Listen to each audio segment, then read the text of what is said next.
Welcome back. Let's focus now on the economic governance of the country and really just the agenda of delivery. President Cyril Ramaphosa has launched phase 2 of Operation Vulindlela, which is aimed at facilitating inclusive economic growth.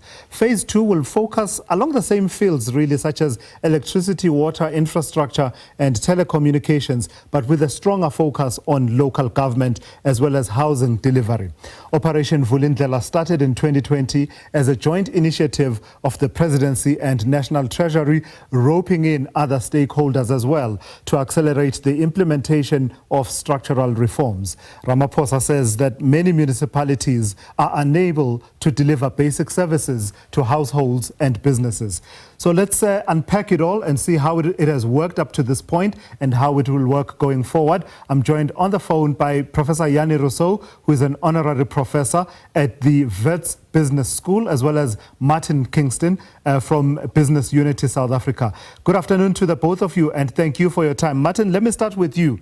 And the reason I do that is that I punt you as one of the big champions of this method of doing, work and trying to unclog, the blockages in as far as economic growth is concerned. President Ramaphosa is hailing what has been achieved through Operation Vulindlela Phase 1. Just recap what it has been able to achieve and how it has achieved those successes, small as they may be. Well, actually, Tulasi, and good afternoon to you and your viewers. And as you said, happy Mother's Day to all mothers. The reality is that they're not small, they're very substantial. We recognized as a country that structural reform was a fundamental constraint on inclusive economic growth. And we need to accept that if we don't have economic growth in excess of 3.5% per annum, we're not going to outstrip, if you like, population growth and make sure that we're able to lift ourselves out of some of the challenges that we find in terms of unemployment, poverty and inequality. And those structural reforms, in particular with respect to the network industry, so whether that be energy, transport and logistics, or indeed telecommunications, the three that you mentioned, were all, if you like, binding constraints that needed to be addressed, both in terms of skills and capacity, as well as mobilizing the requisite capital that was required and sweeping away regulatory challenges that might exist, as well as broader issues with respect to being able to implement those reforms. And we've seen over the past 4 years real and demonstrable growth. Of course, we have to remember that Vulindlela is effectively a partnership between the Presidency on the one hand and National Treasury on the other hand. They've created an extremely competent team led by Rudy Dix in the Presidency, which in a very specific, mechanical and focused way has identified these constraints and started to deal with them, as I mentioned. In many cases alongside the private sector, so the partnership that we have with government, we had our most recent meeting between the Business for South Africa Partnership, which I'm associated with, and government only on Friday of this week, where we as business can step in, provide resources, expertise, skills and capabilities in support of the national agenda to deal with these. And Vulindlela 2, which the President launched on Wednesday, actually deepens that partnership, but also focuses more broadly on other areas, as you've said, including local government in particular. Yeah. Prof. Rossouw, let me bring you into this conversation. Just your initial and overall assessment of the effectiveness of Operation Vulindlela in terms of those sectors that were targeted. You were hearing a lot, and you continue still to hear a lot about structural reforms. But I suppose if we had a dashboard that was tracking, and I don't know, maybe we do in Operation Vulindlela, that was tracking the structural reforms that were constraining the economy that needed to go. Where would you say we are on that dashboard in terms of addressing them? Good afternoon to the CEO, good afternoon to Martin, who I've never met before, and to the viewers. I'm not as positive as Martin. Since 2018, South Africa's average economic growth rate was less than 0.5% per annum, well below 1% per annum. Our population growth rate 1.5% per annum over the period. So on a per capita basis, South Africans became poorer and unemployment increased. So whereas Martin is very positive about Operation Vulindlela 1, I am very negative. It does not seem to me that the objectives of higher growth and erasing unemployment have been achieved. Secondly, I have to add that it seems to me that we should rather have focused on achieving the objectives of Vulindlela 1 than to come with a new Vulindlela 2. And then lastly, not obvious to me whether Vulindlela 2 or whatever Vulindlela is a project of the Presidency and the National Treasury, or whether it's a project of the Government of National Unity. And ideally, I would want the project of the Government of National Unity to take this country forward in terms of economic growth and lower unemployment. So that's quite interesting. Let me stick with you then, Prof. Rossouw. Let me ask you, I hear you identifying the anemic economic growth rate and the worsening unemployment situation. Is that, though, the only measure in as far as these interventions are concerned? In other words, I'm asking, are we not able to talk about progress until we've fully addressed those issues, until our economic growth, for example, averages 2% to 3%? Can we not say that we've made progress, even though we are not there as far as those measures go, important as they are? I will only talk about progress once, on the one hand, our economic growth rate is higher than our population growth rate. We no longer get poorer on a per capita basis, and our unemployment rate starts declining substantially.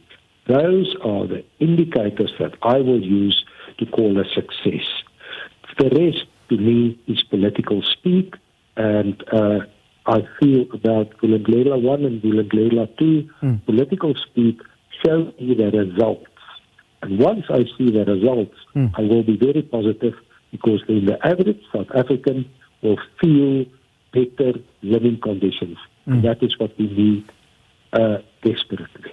Martin, let me bring you back in. Professor Rossouw says, less political speak, show me the results. Where do we point him? Where do we point Professor Rossouw and others who legitimately question whether this is worth the paper it's written on? Yeah, so I have to say that although Professor Rossouw's concerns are certainly correct in terms of the speed and depth and breadth of the reforms, there's no doubt the fact that without this set of interventions, we wouldn't be seeing the structural reform that is required. Could it be more? Could it be quicker? I think we're all agreed that it both could be and needs to be. But the mechanisms are in place, and you talked about a dashboard. In fact, this is where there is a dashboard. It is being monitored. It has to be monitored. We need to both evaluate and account for the progress that is being made, not by the ANC, I have to say, not by National Treasury, but indeed by the Government of National Unity.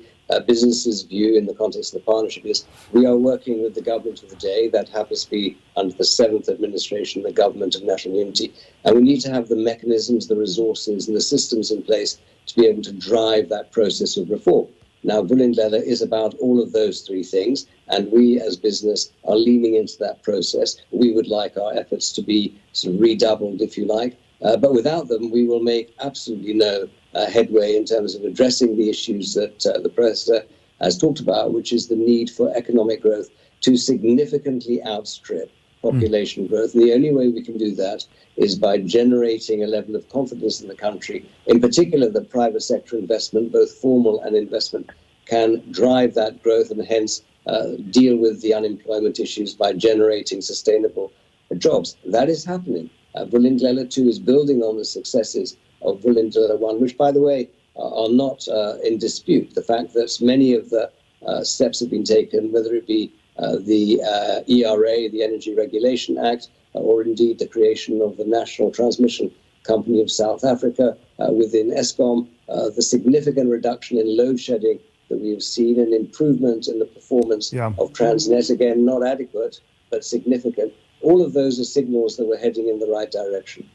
So let me stick with you, Martin, and then ask you, given what you've said and the reading that we have, at least from the presidency, where they're talking about those successes and mentioning an estimated 500 billion rand in investment that they're saying they've been able to unlock through Vulindlela 1, some 22,500 megawatts of private sector projects in the pipeline in terms of the energy reforms and the likes. So the network and pipeline industries are one thing. Vulindlela 2, as far as I understand it, will tackle the monster, the beast that is dysfunction at local government. Do you have any sense as to where exactly you begin? Because, you know, people will say that's a different kettle of fish altogether, given the complexities and the various sites at which the crisis is playing itself out across the country.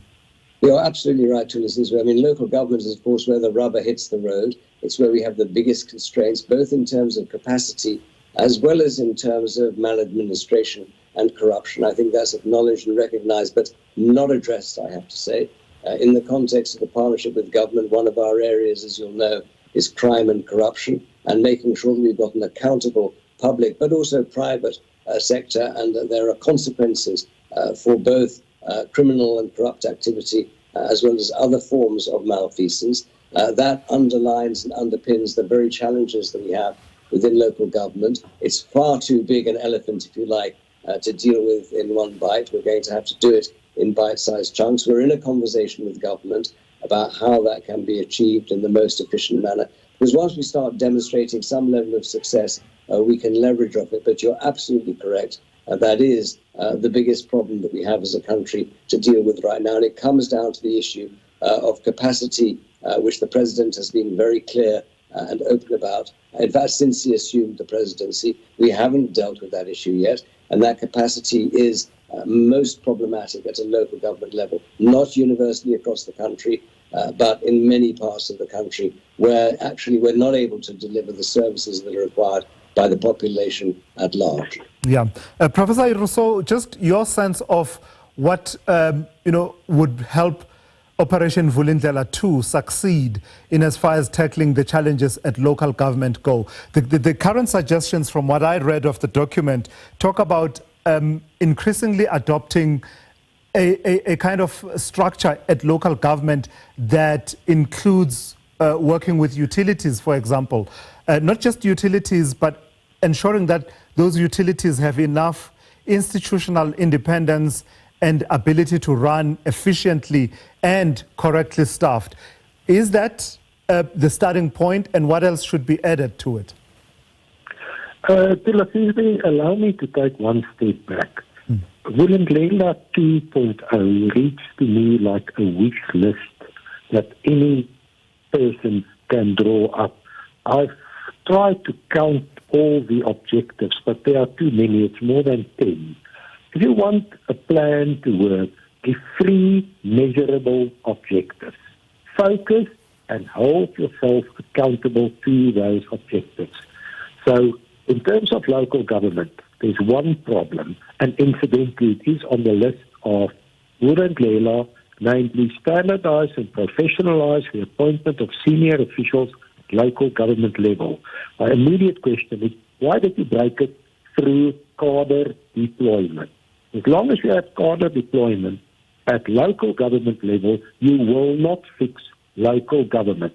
You can introduce electricity and water utilities, as Vulindlela says.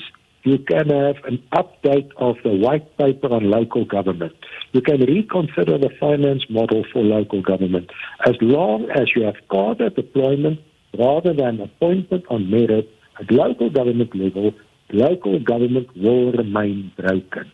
So start at the basics. Get rid of cadre deployment, then there's hope for the future at local government level. Yeah, so interestingly, one of the other aspects, and I think you mentioned it, that is being proposed as one of the priority areas is administrative competence, and talking about only capable, qualified individuals should hold key leadership positions like municipal managers and CFOs. I suppose let me bring it back to you then, Martin. From your experience and observing quite closely, observing the workings of Vulindlela up to this point, is it able to break through the barriers of political considerations, of commitment to policies by some of the political parties in government, and break through and say, we get that this is the way that you do things, but right now we are working within a specified mode that is called Vulindlela, and therefore no ideology or commitment to a way of doing things should stand in the way. Is that something you've observed?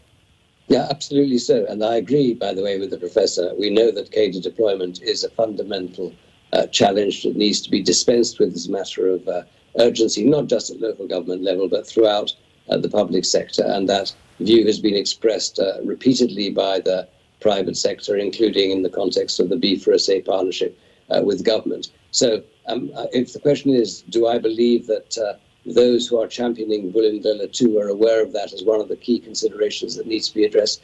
Absolutely so. The reality is we need to start somewhere. We actually, and I agree once more with the professor, we need to have a limited area of focuses. In the case of local government, there's going to have to be 2 or 3 that are used as, if you like, pilot cases, albeit with a reform of the broader ideological considerations that you refer to in the interests of efficiency and service delivery on a competitive basis.